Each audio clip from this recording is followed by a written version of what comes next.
कांग्रेस नेता नाना पटोले ने कहा कि भाजपा पर आरोप लगाना आसान है, लेकिन सामान्य जनता की मदद और कर्ज माफी का श्रेय कांग्रेस को जाता है।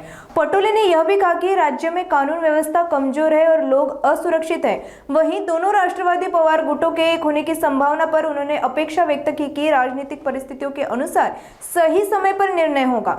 गौर से सुनिए क्या कहना है नाना पटोले का। खरं तर या लाडक्या बहिणीवर आरोप टाकून केंद्रातलं आणि राज्यातलं सरकार सर्वसामान्याला मदत देण्यापासून दूर ठेवण्याचा एक प्रयत्न करते आहे असं म्हटलं तर वावगं ठरणार नाही। खरं तर केंद्र आणि राज्य सरकारनी धनदागड्या उद्योगपतीचं किती कर्ज माफ केलं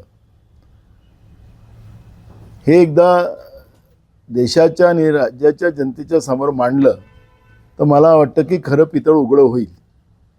जे मोदींचे मित्र आहेत त्या मित्रांचे किती कर्ज माफ केलेत,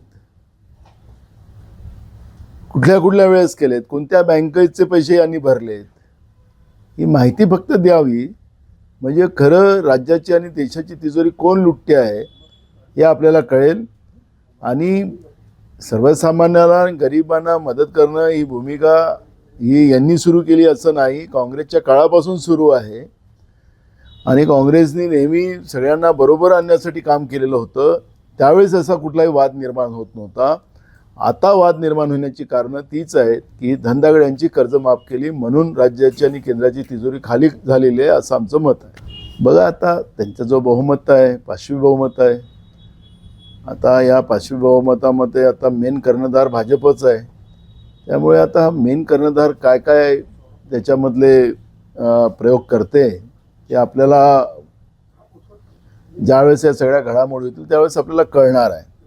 त्यामुळे आत्ता आम्हाला वाटतं की त्याच्यात कुठलीही प्रतिक्रिया देण्यापेक्षा राज्यातलं सरकार हे झोपी गेलेलं आहे, राज्यामध्ये प्रशासन राहिलेलं नाही, सर्वसामान्य लोक असुरक्षित मानायला लागलेले आहेत, गुंडाईजम मोठ्या प्रमाणात वाढलेला आहे, माफियाराज मोठ्या प्रमाणात वाढलेला आहे, चोऱ्यांचे प्रमाण मोठ्या प्रमाणात वाढलेले आहे, दिवसाढवळ्या खून होण्याचे प्रमाण वाढलेले आहेत आणि त्याच्यामुळे राज्यात सरकार आहे की नाही अशी परिस्थिती आता निर्माण झालेली आहे। आणि म्हणून यांना मिळालेला पाचवी बहुमताचा उपयोग राज्य ओरबडण्यासाठी या लुटण्यासाठी आहे काय असं आता सामान्य जनतेला वाटते आहे। त्याच्यामुळे सरकारमध्ये कोण उपमुख्यमंत्री होणार आहे, कोणाला कोणतं खातं मिळणार आहे याच्यावर लक्ष द्यायचं कारण आमच्याकडे नाही।